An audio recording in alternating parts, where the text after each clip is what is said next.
हातिम ताई, हातिम ताई, हातिम ताई, हातिम ताई। देखा हातिम बिन ताई, मैंने क्या कहा था? इन दोनों को इसी तरह मरना था। आखिर तुम हो कौन? क्या तुमने बिच्छू बनकर एक आदमी को डसा, फिर सांप बनकर काफिलों वालों की जान ली, फिर बैल बनकर बाजार में तबाही मचाई, और अब एक खूबसूरत औरत की शक्ल में इन दोनों भाइयों की जान ले ली? आखिर तुम कौन सी बला हो? मैं बला नहीं हातिम, मौत हूँ, मौत। मौत? हाँ, मौत।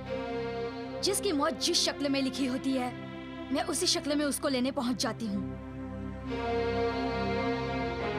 तो क्या तुम ये बता सकती हो कि हमारी मौत किस शक्ल में होगी? नहीं, क्योंकि ये बताने का मुझे हुक्म नहीं है। अच्छा, ये तो बता सकती हो कि हमारी मौत कब होगी?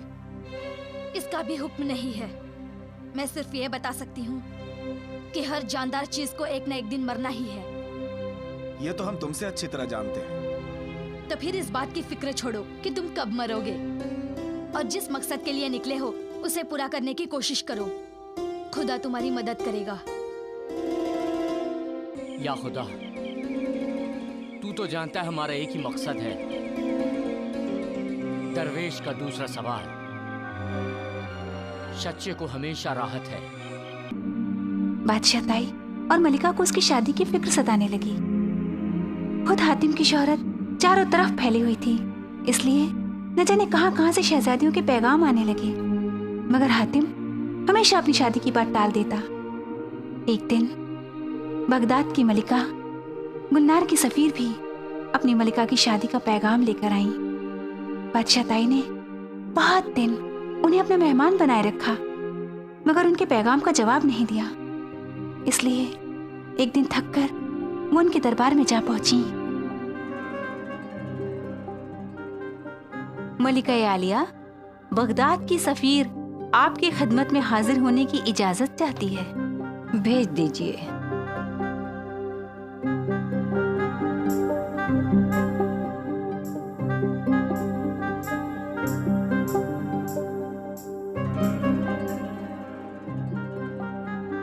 मलिका यमन का इकबाल बुलंद हो। 3 दिन हो गए आपकी मेहमान नवाजी में, अब हमें जाने की इजाजत दीजिए।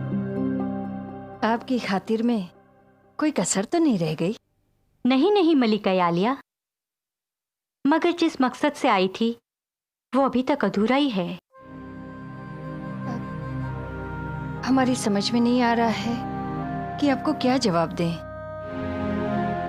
शहजादा यमन शादी के लिए राजी नहीं हुए।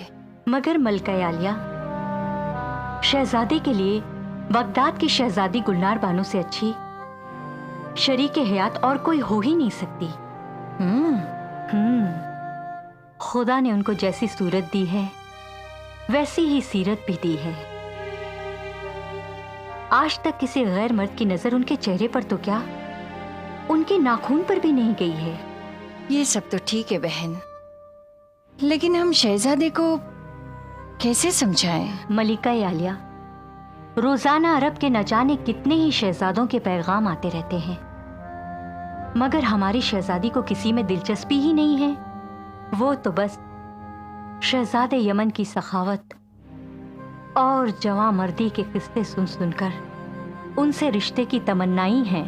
हमें आपकी शहजादी के एहसासात का ख्याल है, मगर हातिम आपकी शहजादी से ही नहीं किसी भी लड़की से शादी करना नहीं चाहते। लेकिन और हम उन्हें मजबूर नहीं कर सकते। ओह, जैसी मलिका यमन की मर्जी। जाते जाते एक गुजारिश है, एक बार अपने शहजादे हातिम को जरूर बगदाद भेजिए। मुझे यकीन है हमारी शहजादी को देखने के बाद वो अपना इरादा जरूर बदल देंगे।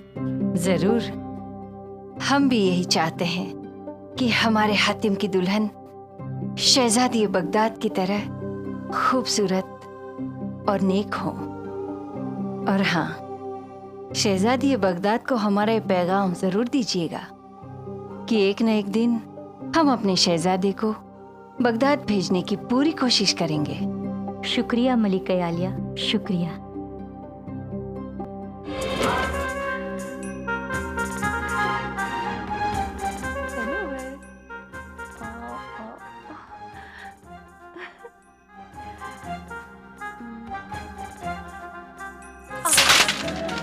कनीजो, मेरी सनोवर को जो भी पकड़ कर लाएगा उसे 100 अशरफियां इनाम में दी जाएंगी।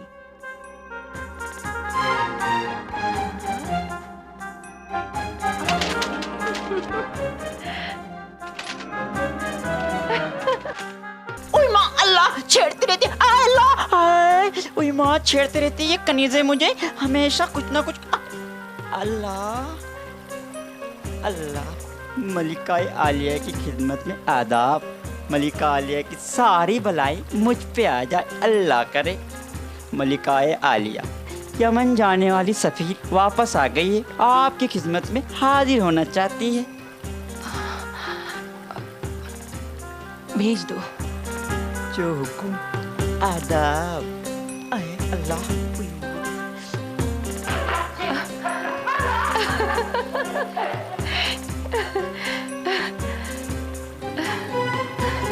ये लीजिए मलिका आलिया, आपका सनोवर। सुल्ताना, जी मलिका आलिया। इन कनीजों को 100 अशरफियां बख्श दी जाए। जो हुक्म।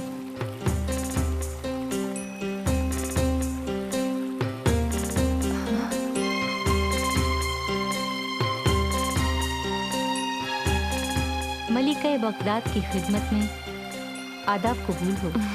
कहो राबिया, यमन का सफर कैसा रहा? जी, लगता है लंबे सफर ने तुम्हें काफी थका दिया है। जी वो इतनी जल्दी भी क्या थी? आज भर आराम करके हमसे कल महल में मिल लेती। बात कुछ ऐसी है मलिका आलिया कि मैं। बेझिझक कहो राबिया, हम सुनने के लिए बेचैन हैं। कह क्यों नहीं देती? तुम खामोश क्यों हो राबिया? हम तुम्हारे मुंह से सुनना चाहते हैं कि शहजादे यमन ने हमारा पैगाम कबूल कर लिया।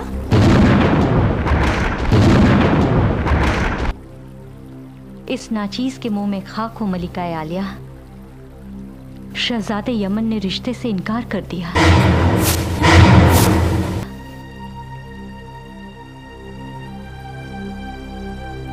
क्या क्या बक रही हो राबिया? कहीं तुम अफीम का नशा करके तो नहीं आई? मैं बिल्कुल होश में हूँ मलिका आलिया। तो फिर शायद तुम्हारी चर्ब जबानी को सांप सूंघ गया होगा, या तुम शहजादे हातिम के सामने हमारे हुस्न का पूरा नक्शा खींचने में नाकाम हो गई होगी। मैं अपनी चर्ब जबानी का उस वक्त इस्तेमाल करती जब शहजादे हातिम मुझसे मुलाकात करते। उन्होंने तो मुझसे मिलना ही मुनासिब नहीं समझा। साफ साफ इनकार कर दिया कि तुम्हारी शहजादी से मुझे शादी करना ही नहीं है। या खुदा, इतना गुरूर! देखिए, उसने हमारा पैगाम ठुकराकर हमारे बेमिसाल हुस्न की तौहीन की है।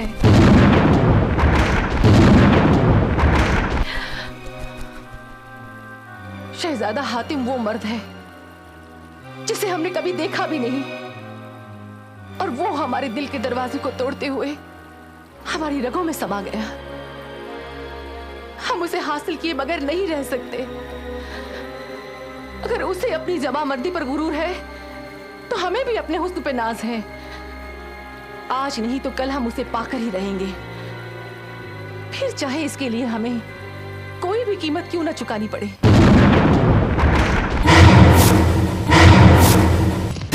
सुना है आज फिर किसी की आंखें निकाली जाने वाली हैं। अरे भाई, अपनी पर्देदार मलिका पर कोई नजर डालेगा तो उसको सजा मिलेगी ही। मगर वो है कौन?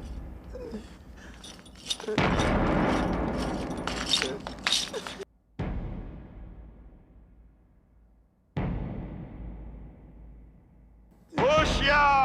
खबरदार, मलिकाए गुलनार तख्ते शाही पर जलवा अफरोज हो रही है।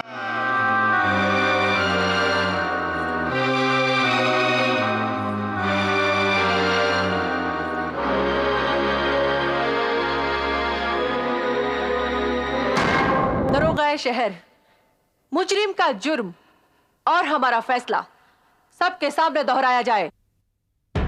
हर खासो आम को अच्छी तरह मालूम है कि हमारी मलिका के चेहरे की तरफ देखने वाले की आंखें निकाली जाती हैं।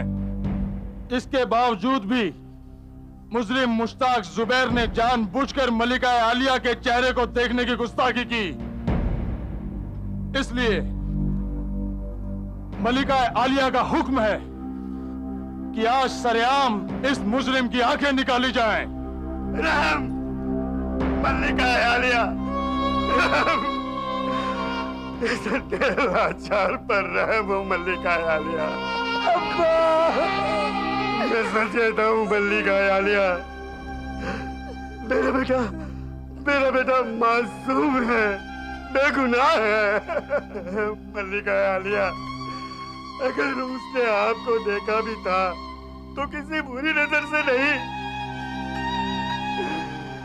इसे बख्श दीजिए मलिका आलिया, इसे बख्श दीजिए।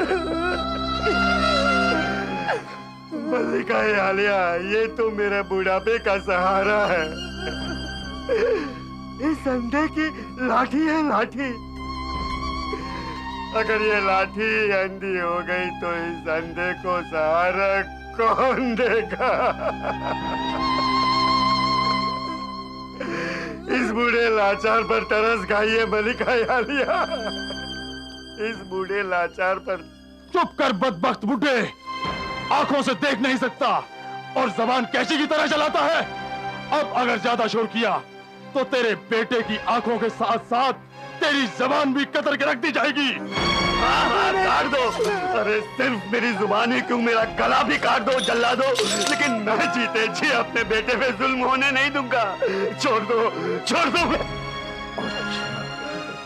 अरे ओ ऊपर वाले, मैं तो अंधा हूं ही, क्या तू भी अंधा हो गया है? क्या तुझे भी ये जुल्म दिखाई नहीं देता? क्या सभी ऊपर वाले जालिम होते हैं? ये ऊपर बैठी हुई मल्लिका मेरे बेटे की आंखें निकलवा रही है। और तू सबसे ऊपर बैठकर सिर्फ तमाशा देख रहा है। याद रख, इस बूढ़े ने जिंदगी भर तेरी इबादत की है। अंधा होते हुए भी हर लम्हा तुझे और सिर्फ तुझे ही देखा है। तो फिर क्यों नहीं रोता? क्यों नहीं रोता उन हाथों को जो अंधेरा बनकर मेरे बेटे की तरफ बढ़ रहे?